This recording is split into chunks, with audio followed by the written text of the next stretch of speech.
Well, look who's back. Seems that Games Workshop have finally managed to make Terminators work again, and they've genuinely been showing up in competitive army lists in tournaments. I'm very excited to see this, so let's have a chat about what the first company can do.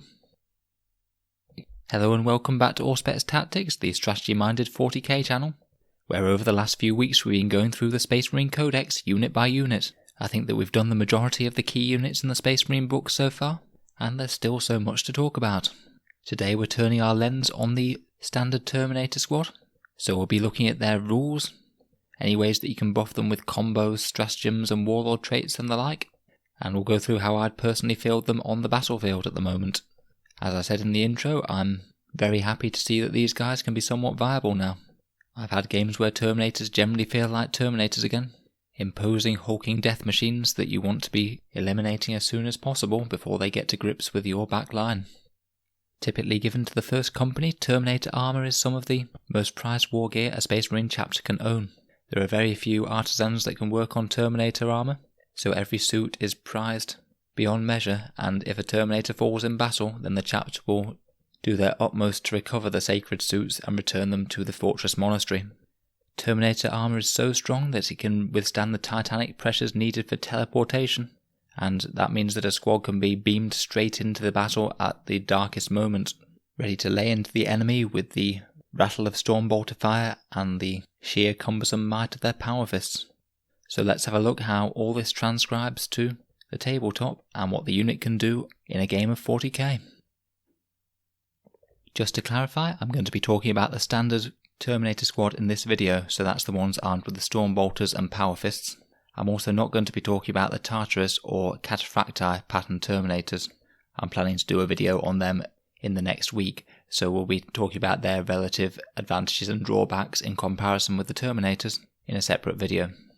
All that being said, the Terminator squad is an elite choice for Codex Space Marines, and the base squad consists of 5 Marines, a Sergeant and 4 regular Terminators. The Terminator base stat line has a movement of 5, so a little reduced, weapon skill and ballistic skill of 3 up, strength and toughness of 4, 2 wounds, 2 attacks, leadership 8, and that famous 2 up save. In addition to this, they each have a Crux Terminatus, which will give them a 5 up invulnerable save on top of that as well, if they are facing any ludicrously high AP weapons. The Terminator Sergeant has a Stormbolter and Power Sword, and the rest of the Terminators have a Stormbolter and Power Fist. And as the Power Sword is a bit cheaper than the Power Fist, this will put the squad at a base cost of 165 points.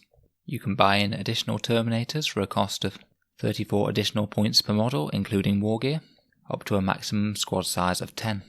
In addition to this, you can take a heavy weapon in the squad for every 5 models, and you can swap out the Stormbolter for either an assault cannon, a heavy flamer, or you can take a Cyclone missile launcher in addition to that Stormbolter. The assault cannon will cost you an additional 20 points above the Stormbolter, the heavy flamer an additional 12 points, and the Cyclone missile launcher will cost you an additional 32 points in addition to the Stormbolter. The assault cannon and the heavy flamer are both pretty common options among the Space Marine army, but I noticed the Cyclone missile launcher has actually been changed a bit since its previous incarnation. The main difference being that it's now a standard 2-shot missile launcher that can fire frag or crack missiles, but it only has a range of 36 inches rather than the 48 inches it had in previous editions. So I guess that helps to explain its reduced points cost. Unfortunately, unlike previous editions, the Terminators don't have any special rule that allows them to move and fire heavy weapons at no penalty. So the assault cannon and Cyclone missile launcher will be a little bit less accurate than some of their other counterparts on different platforms. Any Terminator can take a Chain Fist instead of a Power Fist. This upgrades the Power Fist to have AP-4 and a flat 2 damage, so it's quite a lot better against killing 2 wound infantry, and a bit better against anything with a 3 up armor save or better with no invul.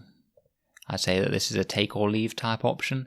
It gives you about the right sort of damage boost compared with just taking the regular Power Fist, and I feel that its points costed fairly appropriately. You could even take maybe just 1 or 2 Chain Fists in the squad, and then if you do lose casualties, then pull the Power Fists to mean that you're just left with a core of nasty Chain Fists by the time the squad gets into close combat. Finally, one Terminator can also take a Teleport Homer, which is free, so you might as well take it, and this has a pretty nifty little rule. When you deploy your Terminator squad, you get to deploy the teleport Homer anywhere in your deployment zone. It doesn't count as a model for rules purposes, and it is destroyed if at any point an enemy unit moves within 9 inches of it. If it's still on the battlefield, then instead of moving in the movement phase, the Terminator squad can instead perform an emergency teleportation back to that teleport Homer, and the entire squad must be set up within 6 inches of that teleport Homer. The teleport Homer is then removed from play. Now typically you're going to want to be deep striking your Terminators in, so they should be coming down somewhere in the enemy's battle lines, shooting and then charging in. But if you do have a big squad survive and for whatever reason they run out of viable targets where they've dropped, this could be a really fun way to get them back to your deployment zone, say if there's a big nasty enemy unit that's threatening your lines.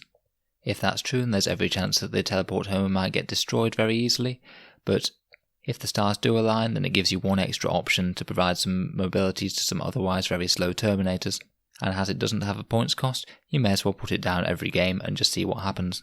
You might only use it once every 10 games, but if it does come in handy, then why not do it? Now the Terminators have a few additional special rules. Firstly, Angels of Death will let them drop down and then double tap with those Storm Bolters all the way out to 24 inches, so a full squad of 10 of these will be putting out 40 bolter shots. And usually if they're in the Tactical Doctrine, they'll all be at AP-1 as well, so that's very nice indeed. They have Combat Doctrines, which we just mentioned for that Tactical Doctrine bonus. Assault Doctrine can also be pretty painful on Terminators if you do wind up ever switching to that. Finally, and perhaps most importantly, it gives the Terminators Shock Assault, which is a huge buff on their melee profile compared with their previous incarnation, as it means that they get 3 attacks rather than 2 attacks in close combat, which really makes them a lot more of a dangerous close combat unit. So a full squad of 10 of these again will be putting out 27 Power Fist attacks and 4 Power Sword attacks. Very nice indeed. We've already alluded to this, but the squad can teleport strike, so you can set them up in reserve and you can bring them on anytime turn 2 or turn 3, greater than 9 inches away from the enemy models. I would say that this is almost always worth doing, barring some specific circumstances, as the Terminator's 5 inches movement isn't going to get them towards the enemy very fast at all. This way you can guarantee that they drop in, get a full volley of Stormbolter fire off, and then also hopefully go for that charge. And finally, you can combat squad the squad, so if you brought a full 10-man unit, then you can split it down into 2 5-man units. And on Terminators, I'm a lot more inclined than usual to bring a full 10-man squad of these, to fully maximise buffs and stratagems and psychic powers and things, but we'll come on to that in a bit. So overall, the Terminator squad is a unit that hits pretty hard both in shooting and particularly in melee, is moderately tough but isn't actually over durable for the amount of points it costs. Terminators are still quite pricey model per model, but they do have a 2-up save and a 5-up invul, so they're not going to go anywhere unless your opponent does shoot them with some real guns. And they have their teleportation thing to drop in, so they should be able to do at least 1 full turn of damage before they get shot back. So all in all, they're quite an interesting unit. Let's go and have a look at the different ways that we can get the most out of them with chapter traits and buffs and things. Starting out with chapter traits, Ultramarines will let you fall back and shoot with the Stormbolters, which sometimes can be something that you might want to do more than fighting with the Power Fists, particularly against hordes. Their Tactical Doctrine can also mean that you can drop in and still fire the heavy weapons to full effect, so the Cyclone Missile Launcher, for example, might be more valuable in an Ultramarines army. White Scars are particularly good with Terminators. Being able to advance and charge is a real bonus to how far they can reach. They have stratagems for advancing and firing weapons, so you can still fire off Stormbolters as you do this, and they have a stratagem that allows a boosted charge out of Deep Strike, which is just perfect for Terminators because it means that you can drop in, fire off the guns, and then get a very reliable charge out of, which is the secret to getting points back from Terminators really. White Scars for once are one of the top picks for fielding Terminators with. Iron Hands are certainly solid with their 6-up Feel No Pain, giving the Terminators a real durability boost. This is great on 2 wound models, as we've already discussed several times before. Obviously they'll also be great with their heavy weapons, and being able to move and fire with heavy weapons and reroll ones means that they're a lot more viable to include on the Terminator squad. Raven Guard could boost the survivability of Terminators if you drop them into cover and then shoot, and do have some ways of extending charge ranges through Warlord traits. However, Raven Guard do let you deep strike Assault Centurions for 1 command point each, and if I'm going to be honest, Assault Centurions tend to outperform Terminators if they get to come on in reserves from the same way. They have both better shooting, better melee, and arguably better durability as well. So if I was playing purely from a competitive perspective, then I would take Assault Centurions over Terminators in a Raven Guard army and just pay the 1 command point for them to come in from reserve. Salamanders have some synergy with Terminators. Ignoring AP-1 will make them more durable, and they're a good choice to include a Cyclone missile launcher in to make good use of their Master Artisan's trait. Their Master Artisan's rerolls will also help the Power Fists, and Salamanders have some good psychic powers for increasing durability between Drakeskin and Fire Shield, and the awesome Stratagem Crucible of War to give them +1 to wound, which is particularly powerful on big units like Terminators. Crimson Fists and Imperial Fists obviously have a very nice bonus to the bolter fire of the Terminators. A flat 25% buff to the Storm Bolters is nothing to sneeze at all, so certainly makes them more viable here. Particularly Imperial Fists ignoring cover saves will really help you scythe down some light infantry. And finally, Black Templars are actually one of the better chapters to use with Terminators, as they let you reroll charges out of Deep Strike and allowing you to get a reasonably reliable charge with your Terminators even with no other buffs at all. Buffing charges from reserve is about the only thing that the Black Templars trait is really that good for, so Terminators are pretty much the ideal unit to use in a Black Templars army. Finally, we'll just mention Blood Angels as having an enormous damage output with those Power Fists, but unfortunately Terminators do compete quite heavily with the jump pack armed Blood Angels assault units such as Death Company or Sanguinary Guard, so their niche is a bit more limited in a Blood Angels army. Moving on to characters, and particularly a Chaplain is amazing with Terminators coming in from reserve. What you do is that you start your Chaplain on the board so he can use a Litany of Battle that allows +2 to charges within 6 inches of him. You then move your Chaplain up to near where the Terminators are going to drop, ideally give your Chaplain a jump pack to boost his mobility if you can, and then that will give the Terminators +2 to their charge out of Deep Strike, so they will generally need a 7-inch charge, which is more likely than not to happen, and of course you can command reroll with it. Terminators are only really that good if you can get good value out of their shooting and assault phase, so this is almost mandatory to allow Terminators to work in a competitive army unless you're thinking of buffing their charge in some other way. Obviously characters such as Captains and Lieutenants can drop in with the Terminators and increase their damage output, giving them good rerolls to hit in the shooting and or the charge phase. And as Terminators are a big beefy unit, they're generally good targets for psychic buffs, and we can find all manner of psychic buffs strewn throughout the supplement books. We already mentioned the -1 to hit that you can get from Fire Shield from Salamanders, and that's just one example. Let's go on to stratagems now, and as we just mentioned, as Terminators are such a big unit, say if you take a full 10-man squad, then the stratagems become very, very efficient to use on them as they can have a massive impact to the game. If they do get into close combat, then Honour the Chapter can be very powerful on a Terminator squad, and it can allow them to fight again with all that enormous amount of Power Fist attacks, which means that you could pretty much kill most threats that you would happen to be facing in close combat. It costs 3 command points, but in general those 3 command points are going to be well spent if they take down another enemy tank or hard hitter. Terminators have their own specific stratagem called Fury of the First, which is actually a very, very nice stratagem indeed. For 1 command point, it allows you to get +1 to the hit roll, either in the shooting or the fight phase.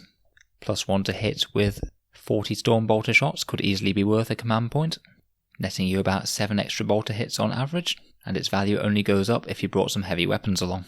But it's in close combat again that this really, really shines, as the Power Fists have a -1 to hit, so this will counteract that negative to hit, meaning that they'll still hit on their standard 3-ups, which translates to roughly an extra 5 extra Power Fist hits from a full 10-man unit, which is very, very good for just 1 command point.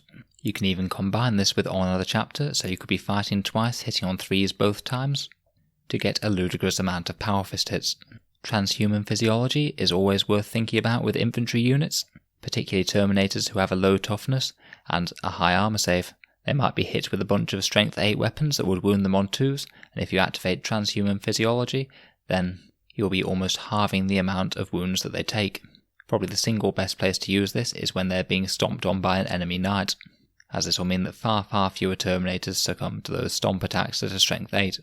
You should pretty much always be prepared to use a command reroll when necessary when they're charging in out of reserve, as the difference between getting all of those Power Fist attacks and not getting them is enormous. And as we said, out of the other supplement books, any stratagem that significantly increases the damage output or increases the durability of the Terminators is great, because they're a very big unit with a lot of hard-hitting Marines in it. Stratagems are going to have a far higher effect on this unit than, say, some random squad of tactical Marines that's nowhere near as mighty. So, all that being said, how would I run them on the battlefield? As my standard squad loadout, if I could afford it and it fit in with the rest of my army, I would take a 10-man squad of Terminators, so 1 sergeant and the other 9 Terminators with power fists. If at all possible, I'd try and play as a chapter that can boost their charges, either Black Templars with the rerolls, a successor chapter with Hungry for Battle for +1 to charge, or White Scars who can get the boosted charge with a stratagem. There really are loads of ways to get additional charge range out of the various supplement books. I'd also strongly consider having that chaplain on standby with the +2 to charge range, so they can jump in and hopefully get the Terminators into melee as soon as they drop. If I was playing Iron Hands or Salamanders, I'd strongly consider taking the Cyclone missile launcher, as both of those armies will get a lot more value out of the missile shots compared with the other chapters. In general, as I've said, I would try and start my Terminators in Deep Strike Reserve and bring them in on turn 2 if there's any possible opening. I'd make sure that I was within 9 inches of hopefully at least 2 enemy units, and I'd open up with all those Storm Bolters against some light infantry that I can see, ideally when I'm in the tactical doctrine. If the units that I was dropping down next to was just some chaff infantry, say some guardsmen, I wouldn't turn the Storm Bolters on the nearest unit. I need to be able to try and get that 9-inch charge to get full value out of the Terminators, so I turn the Storm Bolters on a unit that's as far away as possible, and hopefully shred a bunch of infantry in the opponent's backfield. From there we'd try and charge in, hopefully boosted by that chaplain litany, and ideally make the charge. If the opponent didn't have adequate screening, then I'd make sure that this is against some sort of heavy hitter, perhaps an Imperial Knight, or ideally something that's got a lot less defense like an enemy tank. We'd then probably activate Fury of the First with the Power Fists to really go to town on a hard target, and strongly consider Honour of the Chapter to fight again if we just need a little bit more damage to finish it off. If at all possible, I'd try and position my models in a way that could wrap an enemy unit at the end of the turn. If I could manage to tri-point, say, a stray enemy guardsman between 3 Terminators, then it would mean that the enemy army wouldn't be able to shoot the Terminators at all the next turn. The Terminators could finish off the guardsman in the enemy's turn and be ready to shoot and charge again in my turn. This would be a horrendous little tactic, and it could really give your opponent some nightmares if they don't have any decent counter-charge units that could comfortably wipe out the Terminators in the opponent's charge phase. If it ever did become viable, I'd certainly consider teleporting them back to my own deployment zone via the teleport homer, if a whole bunch of enemy units were threatening the deployment zone and the Terminators were out of decent targets where they've dropped, so that's always an option. There would be some matchups where I'd think about not starting the Terminators in reserve, particularly any Horde army that looks like it's going to be clogging up most of the board and isn't going to leave me any room to deep strike. In that matchup, it will be better just to have the 40 bolter shots on turn 1 and each turn until the Terminators are destroyed. Plus, if you put them in reserve against, say, 180 Plague Bearers or something silly like that, you might just be dropping down in your own deployment zone anyway, because they'll have choked up the entirety of the board pretty much.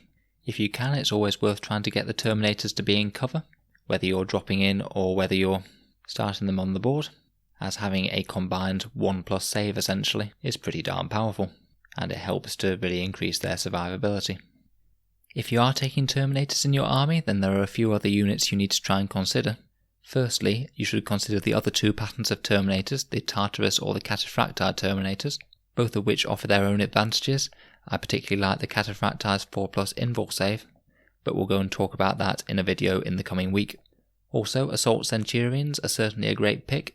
If you're playing Raven Guard, I would typically run these guys instead of the Terminators and keep them in reserve. And if you're thinking about starting a regular Terminator squad on the board, you'd have to have a very good think as to if Assault Centurions would be a better solution. Just because the Terminators have a Storm Bolter each, and the Assault Centurions have a freaking Hurricane Bolter each. And point for point, the Assault Centurions just have a lot more firepower. All in all though, I think that Terminators definitely have a competitive space to fill on the 40k battlefield once more. And I'm really glad that Games Workshop has given them the abilities to do this. I've already played 2 games where an enemy Terminator unit has dropped in and caused significant damage to my army, and it's really good to see the different tactical plays that people can make with them. So thank you very much for listening to another Auspex Tactics unit review.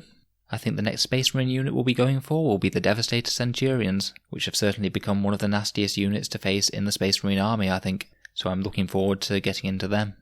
And after that we'll be looking at the variant Terminator armor patterns as we've just said. So feel free to subscribe for more videos. Tell me if I've got anything wrong or you've had any good success with Terminators yourself down in the comments. And I hope to see you guys in the next video.